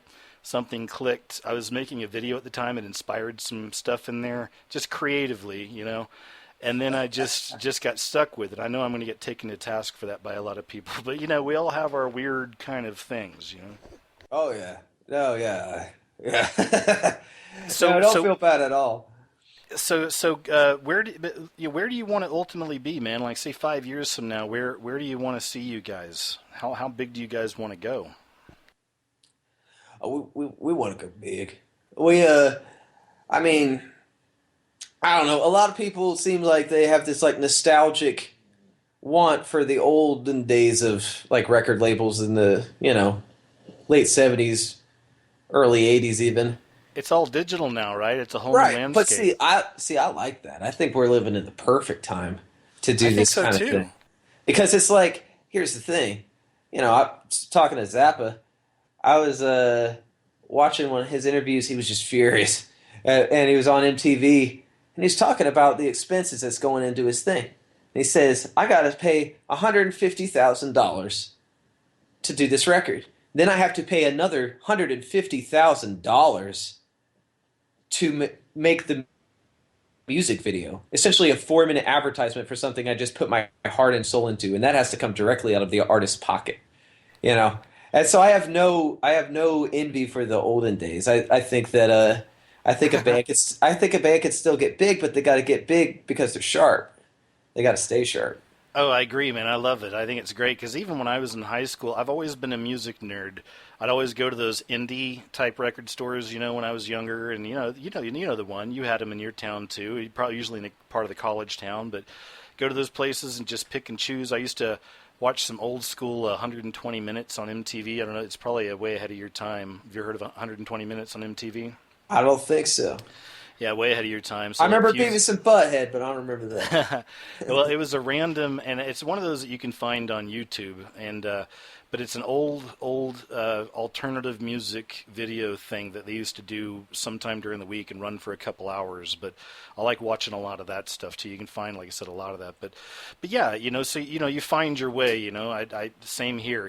But even back then, or I'm sorry, even now, back to the Illuminati stuff, if you will. It's the music industry, the mainstream is so obviously distorted. I do videos all the time on how they're doing these rituals. You connect all this stuff back to Babylon and Assyria and all these other things. I mean, there's Saturn researchers out there catching all this stuff. I mean, it's just craziness, right? But the point is, the music sucks. I mean, Right. if you're not a drone, you're not going to like it. I Well, mean, that's really. that's the So thing people that's have to go. Go ahead. that's the thing that was great about. It sounds so terrible, but I'm just like, that's the thing that was great about my generation, because the generation I grew up in with music, they pretty much crippled that mainstream music. I mean, you're always going to have, 5 to 10 huge bands in that mainstream circle. But what they did is that they gave people an option. You could record it on your computer now. You can, if you could get somebody's beat up old 8 track and do it. And so now everybody's making music. But what that means is that less people are paying for music. But that's not a bad thing. Because I'd rather people pay for a show than pay for music. I think that's kind of at the heart of every artist, musician, minstrel, whatever you want to call them. I think it's the show. Well, But I was gonna say, then in this new landscape, then how can a band be a working band for 20 years and live? well, I mean, like things add up. I mean, uh, I had like an example in my head and I totally lost it. But I mean, like, you know, say there's a good film, right? There's a good movie coming out, and it's not controlled by any evil agenda or anything, but it's just a good, decent film. And Right. and somebody has a song and they say, hey, you know what? I think your song would be great for the end credits. Can I put it on the end credits? And they say, sure. Well, people are still going to go to the movies. That's still going to make, you know, millions of bucks. I know of people that, you know, they'll make in the millions range a year just from residuals from a film placement, and I wouldn't be off to that. Yeah, yeah, exactly. Yeah, there's a band, or it's a girl. She called herself Computer Magic, and I really like her stuff. And she started in some loft in Brooklyn on her computer, just putting beats together. You know? Well, like going back to Modest Mouse, I was just watching an interview with him. I love everything that band's put out. And Isaac Brock, the lead singer of it, and but he, you know, he was kind of called out in 2004 for Good News for People Like Bad News because people were saying he sold out or whatever. But you go back and you listen to it, and that's an amazing record. That's a great record. And that's the one that had Float On it, exactly. right? That's Man, I remember that too. Yeah, I remember everybody was like, "Ah, man, this guy," you know. I was like all up in arms about it because it wasn't Lonesome Crowded West. Well, like Lonesome Crowded West was that record. You know, the next one's not going to be exactly the same. Our next record ain't going to be the same. But it's like, you know, and now in his interview, he's in a nice, like, largest cottage in Portland.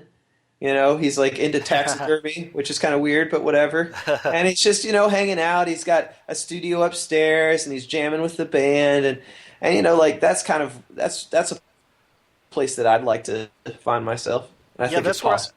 that's where I can see a parallel with you guys, like maybe your career and then even Spoon's. I saw Spoon live like a way back. It was on the East Coast, but you know, I can see you guys doing that too, because I like that about them, and I like that about artists in general, and even for myself with different videos and subjects, I like to cover different things and keep it interesting. So I like that aspect of any kind of an artist, you know, but I could see you guys, because Spoon changes it up all the time too, you know, and I like that about them. It took me a while to get into their last record, actually. It was a They little Want more My Soul. dancey. It was a little. It seemed that way at first, and then the more I got into it, I thought it was like a touch more chill than I had originally thought. So it did Especially grow like on track you? number 2 is really, really good. Good, so calming it grew down on you song. though. It did. It grew on me a lot, actually. I really like that record. Have you ever heard of a band called Granddaddy? I have. Chase might like them. Yeah, I'm a big Granddaddy fan. What are some other bands out there that you're a fan of? Maybe some of the more current type, if there are any. Oh yeah, totally. Uh, I actually like a band that's pretty close to here called, or they're in Cincinnati. They're called WHY with a question mark. Cool, I like that. That's And what's their sound? What's their whole thing? it's kind of like it's kind of a little hard to describe. It's two brothers and then Doug and then one of the brothers' wives, and then they have players come in intermittently. But the one brother, he had like a jazz background and is a drummer, and he does all kinds of crazy stuff on like xylophones and stuff like that. And then there's also the keyboard in there, and which Doug, and then you know, or maybe Doug does bass. I can't remember exactly, but basically, it's kind of like there's ambience to it, but it moves like it keeps going along even though it's ambient, sort of. And then there's like a lot. It's heavy on the beat and heavy on the lyric. The vocal is always like right in the forefront. Cool. And it's usually almost rapid fire. Yeah. Cool, man. I'm going to shift gears just a little too. I want to ask you this: like when you guys are hanging out with other bands and whatnot, and you know, just having conversation, having drinks, whatever. How often do these kind of conspiracies come up? How many of those people do you think are kind of awake and aware and into this stuff? Is this a thing you're seeing with a lot of people, or not so much with the artists and musicians? When I talk to other bands, it seems like the conversation more tends to lean towards, you know, like kind of religious conspiracies and stuff of that nature. Not so much government. I see that a lot on my Facebook feed, government conspiracies, but I don't. Yeah, there's a difference. A lot coming up, and I don't hear it a lot come up in conversation now. Okay. Yeah, there's definitely a difference. We're seeing a lot of that. There's definitely the kind of spiritual stuff people are seeing, and there's also the government stuff. And it's all intertwined in its own way, I guess.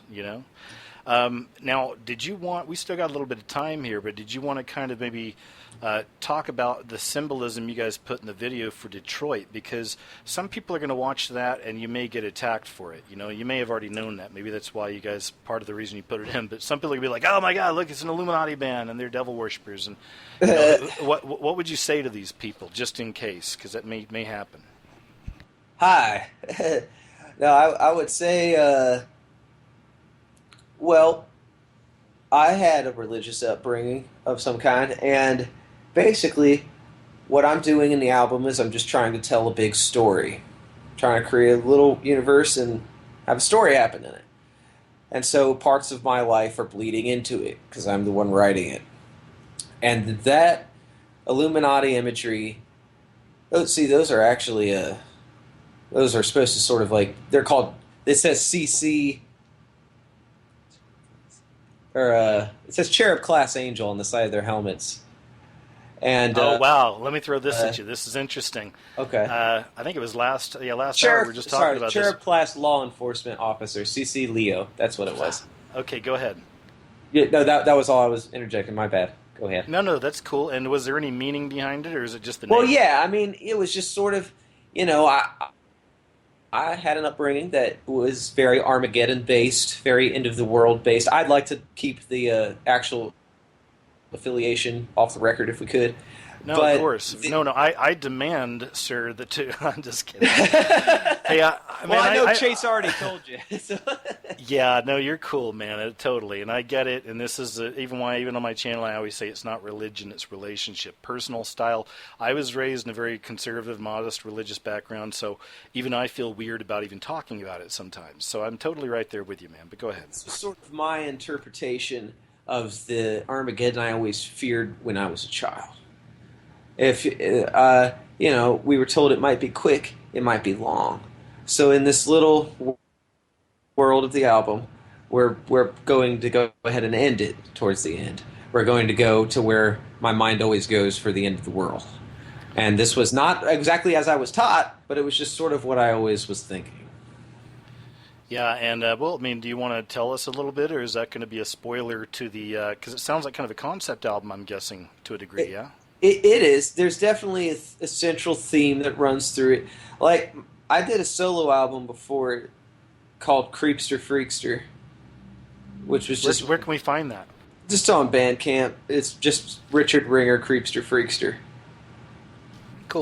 But that was very autobiographical. It was very personal. But, this is different. It's a different environment, being in a band. And so the stories are I'm still sort of doing that, but I'm more doing it in like a fictional world with characters that, we're putting in there. I'm sort of still talking about myself, but are you the main songwriter then? Yeah, I write all the lyrics. Oh, okay, cool. Okay, nice. So then you said you want to switch it up. What other kind of concepts would you like to work with, or ideas in the future for albums? Is there anything you can tell us about? Yeah, I got a few ideas. One of them was just like sort of called "You're Breaking Up," and it just be about like it just being like all breakup songs, because we never do. There's no songs like that on this last album. And it just all be like love and breakup songs, and people would be like, "What are they doing?" But then do another album similar to the last one. But that was one idea. Another idea I had was where it would be called "Injecting Strangers' Greatest Hits," and it would have a picture of us looking really, really old on the cover, and then it would just be 10 like solid as hell singles. I like that, man. I like that. That's good. And it'll also like some of them will bounce between themes about like future presidents or like events that haven't happened yet and stuff like that. And what about the name, man? Where'd that come from? Injecting Strangers. I don't really recall.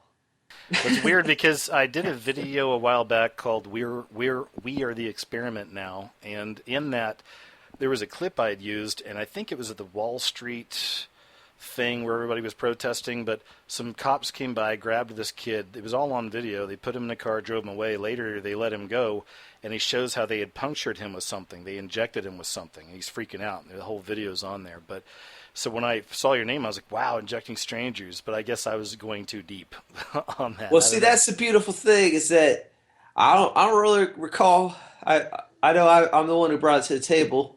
Remember, you can use that story from here on out. How's that? Well, everybody has their own theory, and that's interesting because you do this conspiracy theory show and you have the conspiracy theory on the name.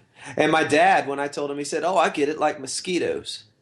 Or there's the, I guess, the kind of adult innuendo, I guess, possibly too. I imagine that's another angle you could look at there. I wouldn't know nothing about that. Right. Well, it's funny. A long time ago, I thought I like the idea of double entendres and all this, but a long time ago, I always thought if I had a band, I would name them Youth in Asia and have it all run together and spell it out like Youth. I've thought Asia. of that band name before too. Get out of here! I think that'd be great. No, I seriously have. Well, I used to always think that's what they were saying.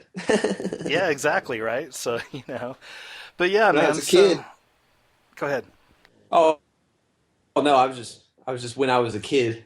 I used to always think euthanasia meant euthanasia. Oh, my bad. But cool, man. So what else do you want to kind of, again, this is going to be a lot of people's first introduction to you guys. I mean, what do you want people to know about you guys and about your sound and your show and everything else? I mean, anything you want to throw out there? Yeah. I mean, I think that our sound is different. It's not going to be like it's not radio friendly, I don't believe. And it's not really. And I genuinely like it. I wouldn't have, not that I've turned everybody else down just because I hated their stuff, but I mean, I definitely wouldn't have backed it. I really liked the sound. So go ahead. Just wanted to say that. So, yeah. And, Chase is a killer drummer. Dylan, he's the best bass player that I know. And Peter, same could be said for the guitar player. And I just don't even know how in the world I got these guys together, but it's a thick rock sound that's not really lo-fi, but lo-fi people might like it, and it's something that I put a lot of themes into that are more from my singer-songwriter background. That's a little more trying to stay on the edge of things, just a touch more than you might be used to. I've never had to describe myself like that, and I sounded like such a douche. No, you didn't. You're doing fine, man. You're doing great, man. We're just talking, and it's good. It's really nice to meet you, man, too. And I look forward to hearing everything. Where can everybody find the album when it drops at the end of the month? I think you mentioned a website. You could definitely find it on Bandcamp. It'll be Injecting Strangers, and the album title will be Patience Child.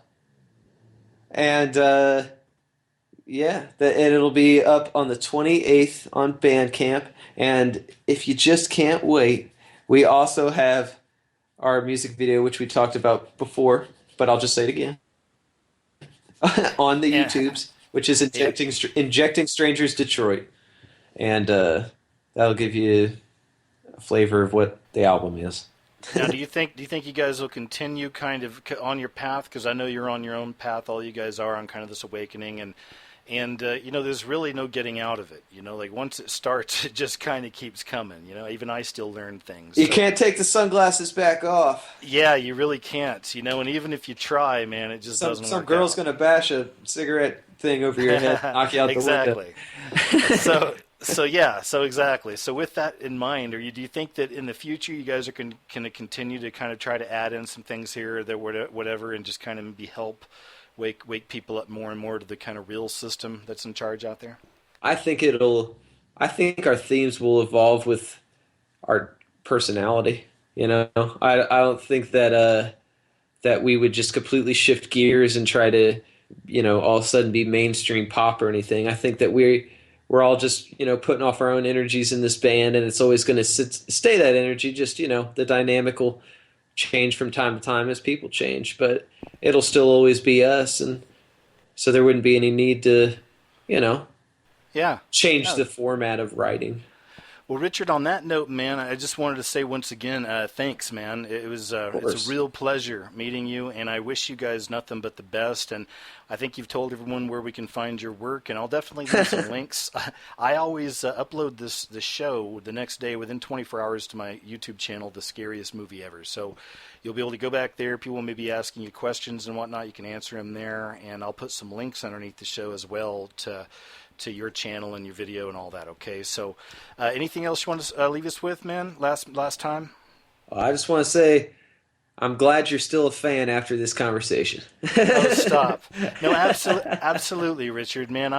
I'm a very open-minded person, you know, and I don't judge people the way a lot of people judge, I think. You know, tonight I got to talk to an artist that's on the rise, and he's doing something he enjoys, and he's seems to be doing really well at it, and what I've heard, he does really good at it. So that's my angle coming at you. No, I'm just telling you on the real. This is me. This has little to do with all the other. I get into it all the wild stuff. I know you've seen some of the videos, so I'm into all of it. You see, I don't throw all that at you, man, because that's not how I'm coming at you. You know, I take everybody as the individual, and you're wonderful. So best of luck to you, man. I look forward to your awakening, growing, and seeing more hopefully coming out in your art and your work. And I hope you'll come back and visit us down the road and not get too big for your britches. Oh, absolutely, KJ. I'd love to. Thanks, Richard. Hey, on that note, take care and best of luck on everything, and I'll talk to you soon, okay? All right, we'll talk later. Thanks, man. Bye-bye. Mm-hmm. Bye. All right, guys. Hey, there we go, man. That's just about going to wrap it up. I've just got a few minutes left here, so I wanted to kind of leave you guys with, before I leave you guys with any little updates or anything, just say once again, thanks very much to Richard. Also, thanks to Zachary. Great guys, great information, different stuff going on there, but that's what it's all about, you know. If you're familiar with my work, my channel, all this other stuff, you know that I have a lot of different interests, and it pleases me to just bring on more and more different aspects to this kind of rigged reality, if you will. So anyway, that being said, a lot of you out there know I've had trouble with my email. It was seriously hacked somehow a few weeks ago, and I just couldn't get into it. I kept trying and kept getting back and forth with Yahoo, and it's just been a real pain because they need information that I don't have, and I'm just thinking about using a different email here real soon. So I'm sorry if I haven't gotten back to you. I know a lot of people were sending me emails. Right now, the best way to get in touch with me is just get in touch under probably my newest videos I drop, on the channel, or maybe go to my YouTube channel, The Scariest Movie Ever. You can go to my discussion section and put something there. And while you're there, if you're interested, here in a few weeks, I've got a show right around Halloween, the end of the month. And what I'd like to do is hear from you all, different voices, different people. This is your chance to call in, if you've got a story to tell us. UFOs, monsters, spirits, aliens, whatever it is. If you've had any kind of those experiences, I would like to hear it on that show. I'll try to get as many people on as I can and get a lot of different stories. It'll also be a nice chance for us to say hi to each other if you'd like to do that. So there you go. I just want to leave that. Once again, I just wanted to thank my guests for a wonderful evening. I want to thank all of you out there for listening and checking out the show and keeping an open mind. I really appreciate that about you, about my listeners and all. So thanks again. Once again, Rigged Reality Radio, your alternative to the alternative media. And this is KJ Ozborne. We'll be back with you next week. If you'd like to listen to us live or chat, you can go to psn-radio.com, and you can check us out in the chat room. Thanks again for chatting tonight, folks, too. You all have a good night. Thanks. See you next week.